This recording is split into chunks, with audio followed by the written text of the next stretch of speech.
Salam sepak bola, teman-teman netizen atau warganet yang saya hormati semuanya. Welcome back ke konten terbaru dari channel YouTube Triple B. Dan di konten terbaru hari ini saya ingin membahas tentang Nathan Choaon yang kembali ke klubnya di Belanda, SC Heerenveen, setelah membela timnas Indonesia di Piala Asia U23. Memang sampai detik ini masih ada upaya dari PSSI untuk melobi klubnya agar kembali melepas Nathan untuk membela Indonesia di pertandingan perempat final nanti lawan Korea Selatan. Mungkin teman-teman bingung atau juga penasaran, emangnya tanpa Nathan Indonesia tidak bisa menang? Ya sebetulnya bisa saja Indonesia menang juga tanpa kehadiran Nathan. Tapi dengan kehadiran Nathan di lini tengah Indonesia, chance atau peluang dari Indonesia akan semakin besar untuk bisa mengimbangi permainan dari Korea Selatan di pertandingan perempat final nanti. Jadi memang sebuah timnas atau juga klub tidak boleh bergantung kepada hanya satu pemain. Itu faktanya kan. Tetapi dalam case ini atau dalam hal ini, Nathan adalah pemain yang memang menjadi pembeda di lini tengah Indonesia. Jika teman-teman tidak percaya, teman-teman bisa menonton ulang pertandingan Indonesia yang pertama lawan Australia ketika Nathan dimainkan di lini tengah oleh Shin Tae-yong menggantikan Ivar Jenner. Kemudian di pertandingan Indonesia lawan Yordania, ketika Nathan berduet dengan Ivar Jenner di lini tengah Indonesia. Luar biasa permainan dari Nathan. Apa sih luar biasa permainannya?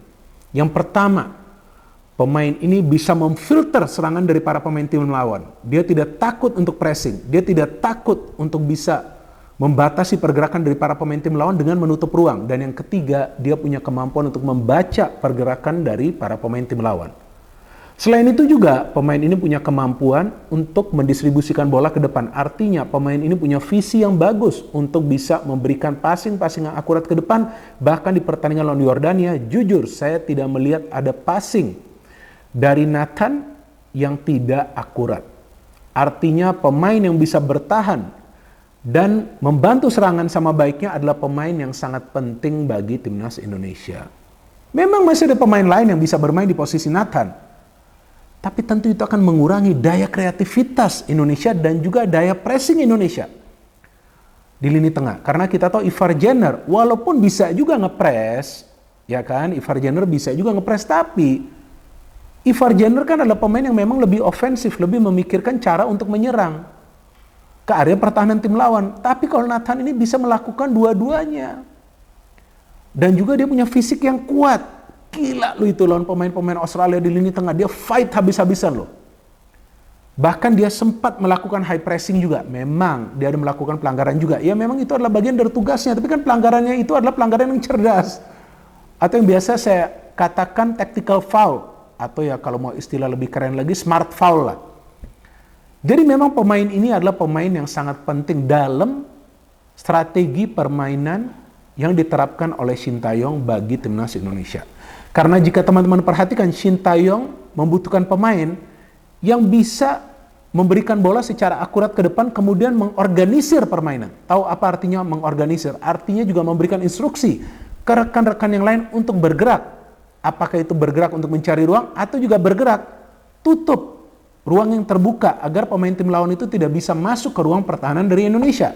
Maka itu di pertandingan lawan Australia dan juga lawan Yordania, Nathan adalah pemain yang bisa memfilter serangan dari para pemain tim lawan dan juga sesekali memberikan bola ke lini depan.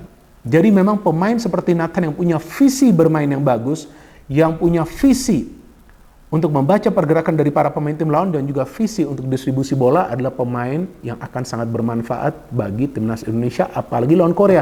Kenapa? Karena Korea punya lini tengah yang kuat. Kuat dalam hal apa? Kuat dalam melakukan pressing, bos.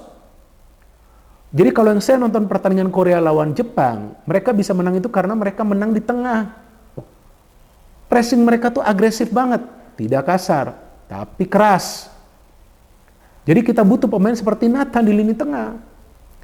Dan juga Nathan ini kan pemain yang sebetulnya tidak banyak ya melakukan pergerakan ke depan, tapi dia adalah pemain yang pintar untuk bisa menutup ruang. Nah, pemain-pemain seperti ini yang bisa mencegah counter attack dari para pemain tim lawan. Apalagi kita tahu salah satu kelemahan dari Indonesia adalah ketika terkena counter attack dari tim lawan. Sering banget kan kecolongan. ketika pemain yang di lini tengah itu terlambat untuk recover agar bisa melapisi lini pertahanan dari Indonesia yang sebetulnya juga belum solid banget. Ya karena kan lawan Australia begitu banyak peluang. Dari para pemain Australia, lawan Yordania memang peluangnya gak banyak, tapi kan mereka juga masih bisa menembus lini pertahanan. So, pemain seperti Nathan ini memang adalah pemain yang sekarang ini saya melihat tidak tergantikan di timnas Indonesia. Jadi, apa yang perlu dilakukan oleh Sintayong? Tentu Sintayong sudah punya rencana cadangan atau yang biasa saya sebut tuh namanya plan B ya. Jadi pasti dia juga sudah ada rencana cadangan, karena kan yang saya baca beritanya bahwa sebetulnya klubnya Nathan itu hanya memberikan dia izin sampai pertandingan terakhir di fase grup.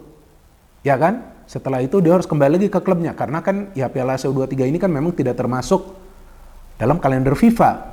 Artinya tentu Sintayong sudah memikirkan bahwa nanti jika Indonesia lolos ke babak perempat final dan Nathan harus balik ke klubnya, tentu dia sudah punya nih rencana. Nah tapi kan gak ada salahnya juga kita menganalisa seperti apa sih kira-kira rencana dari Sintayong. Nah mungkin juga teman-teman akan mengira ya udah mainkan saja Arkan Fikri di tengah. Kemudian Justin Hubner tetap seperti biasa bermain di belakang, karena ketika Justin Hubner bermain di belakang rapi banget tuh pertahanan kita kan. Banyak banget sapuan bola yang bisa dilakukan, bahkan sesekali dia bisa masuk ke tengah untuk menutup area agar tidak ada celah yang bisa dimanfaatkan oleh para pemain tim lawan. Tetapi kalau menurut saya teman-teman, jika Nathan absen dan tidak bisa bermain ya, jadi dia memang tidak diberikan izin oleh klubnya, lebih baik Justin ini dimainkan di tengah. Karena pemain ini ngeyel loh teman-teman. Dalam cara dia melakukan tackling, dalam cara memang dia mendistribusikan bola itu gak akurat. Tapi pemain ini akan memberikan bola itu selalu ke rekan yang paling dekat ketika dia menguasai bola. Jadi dia akan coba untuk mengawal atau menjaga ball possession dari Indonesia. Ini juga pemain yang pintar walaupun naluri menyerangnya tidak sebaik Nathan, apalagi Ivar Jenner. Tapi jika Justin Hubner ditempatkan di tengah, dia tentu akan bisa memfilter serangan yang akan dibangun oleh para pemain Korea. Karena para pemain Korea itu punya kecepatan yang luar biasa. Bahkan melebihi para pemain kita. Kan pemain kita punya kemampuan untuk berlari sangat cepat, melakukan 1-2 passing ya, segitiga passing atau one touch passing dengan sangat cepat, kemudian bergerak ke area yang terbuka dengan sprint-sprint pendek. Nah Korea juga seperti itu kira-kira permainannya. Jadi memang harus dipres itu di tengah, dan feeling saya Korea sudah mengantisipasi kekuatan Indonesia di tengah. Nah jika Arkan Fikri yang dimainkan, saya kurang begitu yakin. Bukan artinya saya mengatakan Arkan Fikri ini bukan pemain yang bagus, enggak. Bisa juga Sintayong memainkan Arkan Fikri, kan sekarang ini kan saya coba untuk menganalisa saja. Bisa juga. Tapi Arkan Fikri lawan Qatar saja, aduh sulit banget dia untuk bisa merebut bola. Beberapa kali out of position, ketika kelamaan menguasai bola sering kehilangan ball possession. Mungkin karena itu pertandingan pertama, mungkin. Tapi saya gak yakin, ini udah beda loh ini loh. Ini kan udah knockout stage ya, udah fase knockout. Kalau kalah udah out gitu istilahnya. Nah jadi yang memang yang diperlukan adalah pemain yang punya mental yang kuat. Nah ini jika Justin Hubner bermain di tengah, artinya di belakang akan dimainkan Rizky Ridho, Komang dan juga Ferrari. Nah pilihannya kan memang udah itu aja. Itu aja kan. Nah Ferrari ini yang harus berhati-hati, kadang-kadang pemain ini juga aneh nih tingkah lakunya. Sering out of position, melakukan pelanggaran yang tidak perlu, kemudian kontrol bolanya kelamaan. Ya kan? Nah berarti Rizky Ridho sebagai jenderal di lini pertahanan harus bisa mengorganisir permainan. Jadi memang di Indonesia itu teman-teman yang saya lihat dalam pertandingan lawan Yordania, Nathan mengorganisir permainan di tengah, tapi Rizky Ridho mengorganisir permainan di belakang, dan jarak antara lini tengah dengan lini pertahanan itu gak jauh. Jadi jika ada pemain yang bisa lewat dari tengah, ada pemain yang langsung bisa ngepres dari belakang. So jika memang Nathan absen bukan berarti Indonesia tidak punya peluang untuk meraih kemenangan, tetap punya, tapi persentasenya semakin kecil. Ya kan, saya kan harus jujur ketika saya memberikan analisa, memang untuk sementara ini Nathan tidak tergantikan perannya di timnas Indonesia U23. Kalau di senior kan masih ada pilihan-pilihan lain yang bisa dimainkan oleh Sintayong, kan masih banyak pilihan. Tapi di U23 dia sudah menjadi pemain kunci bagi Indonesia, dan kuncinya Indonesia bisa menang lawan Australia dan juga menang lawan Yordania walaupun Nathan tidak mencetak gol adalah karena kehadiran Nathan di lini tengah. Tapi ya kita juga perlu optimis. Ya, karena kita lihat para pemain kita berjuang habis-habisan lawan Yordania sehingga sekarang bisa masuk ke perempat final kan. Artinya memang irama permainan dari Indonesia sudah terbentuk. Nah, ini yang perlu dijaga. Dan saya harapkan siapapun pemain yang akan menggantikan Nathan, nah mana tahu juga nanti Shin Taeyong akan melakukan kejutan. Karena kan Nathan ini kan sebetulnya kita tahu, posisinya bukan di gelandang. Shin Taeyong menempatkan dia di gelandang kan. Mungkin juga nanti akan ada pemain lain yang dia menempatkan di gelandang. Kita gak akan pernah tahu. Bisa juga, namun kan Ramadan Sananta sudah bisa bermain. Nah, mungkin juga formasinya nanti dirubah oleh Shin Taeyong. Tapi bisa juga nanti dia menempatkan lebih banyak pemain di lini pertahanan. Karena jika Nathan ini absen ya, supaya lini pertahanan ini jangan sampai ditembus oleh para pemain Korea. Jadi teman-teman, sambil kita menunggu berita, tentu berita baik ya dari Belanda bahwa nanti Nathan diberikan izin lagi oleh klubnya untuk membela timnas Indonesia U23.